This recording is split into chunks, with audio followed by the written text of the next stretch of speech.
Of the many species of the genus Echinocereus primolanatus is rarely found in collections due to the rather difficult culture and propagation by seed. The plant is so named because in its young phase, it has soft and hairy central spines, which make it unique among other Echinocereae. Echinocereus primolanatus reaches a diameter of up to 4 cm and a height of approximately 15 cm.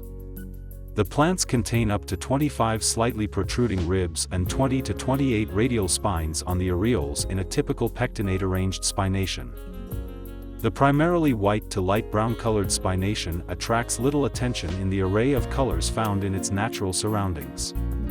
The blooms appear in April, when moisture and climate promote favorable conditions for bud growth. Typical flower colors range from a delicate to a bright pink with a white throat that ultimately transitions into a red color. The area of propagation includes several known populations.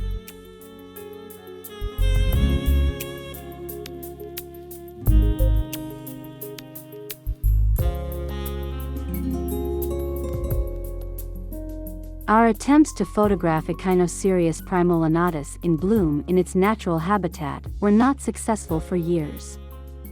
We had to wait until 2005, after several visits, to the Hipólito habitat. On the evening of our return trip to Mexico City, we experienced our first opportunity to observe relatively large buds among the multitude of plants present.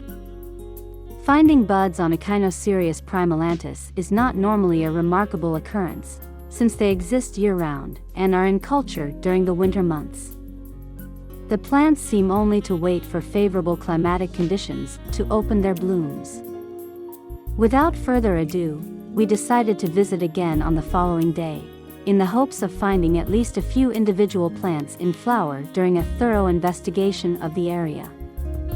We reached the species-rich location, containing over 20 representatives of the Cactaceae, in the early morning and grew increasingly excited at the prospect of finding plants in bloom. The buds on the plants that we had found just the evening prior had already shown astonishing growth. Just a few meters away, we discovered Echinocereus primolanatus blooms rising through the uniformly gray rocks. However, the light for photographing was still poor at this time.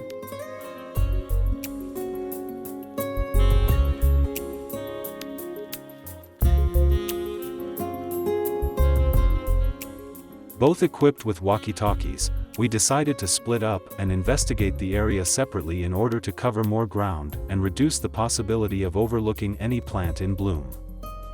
Approximately 15 minutes after setting out, we each reported our first sightings of fully opened blooms with beautiful, brilliant flowers over radio, virtually simultaneously. An unfulfilled wish we had harbored for years had finally come true. Elated and in full mode, we immediately took extensive photographs of the assumed only plants in the rising sun. After only a few more minutes, reciprocal reports of further bloom findings were catapulted back and forth via walkie-talkie. We each stood in front of hundreds of Echinocereus primolanatus plants in blooming splendor. Within a short time, we had shot several rolls of film and the memory cards on our digital cameras were full, requiring us to download the photos onto our laptop. A second tour into the flat and stony area extended the trip, originally planned as a short visit, to 3 hours. A longer stay was not worthwhile, as the increasing winds and the strong afternoon sun had already withered the delicate petals and the end of the flowering phase was imminent. What natural powers will persuade these splendid representatives of the genus Echinocereus to bloom at exactly the same time and after only a short time wither again? We found scarcely any stragglers or plants whose blooms had already withered. We were fully impressed with the unique demonstration, courtesy of Mother Nature, of the propagation strategies exhibited by individual representatives of the succulent plants. Above all, we were surprised that, in contrast to the zones of flower colors described in the literature, At this location the colors were scattered throughout. We were able to observe plants with almost continuously pink blooms and likewise detected large white specimens featuring only a narrow pink edging. The flowers reached 9 centimeters in diameter with lengths of approximately 8 centimeters, an imposing impression in contrast to the smaller plants.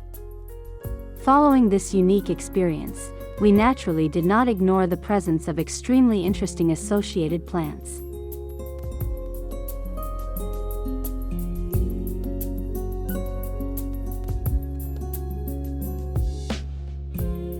The habitat, located at a height of about 1,150 meters, contains a great range of succulent plants that can rarely be observed at other locations.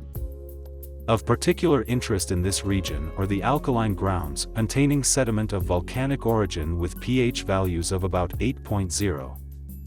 With respect to climatic conditions, average rainfall in Hipólito amounts to approximately 200 mm per year, making it one of the drier areas in Coahuila. The average temperature is approximately 20 degrees Celsius. A trip to Hipólito while visiting Coahuila is recommended for Echinocereus aficionados, but also for those with interest in succulents in general due to the diversity of plants that can be found here.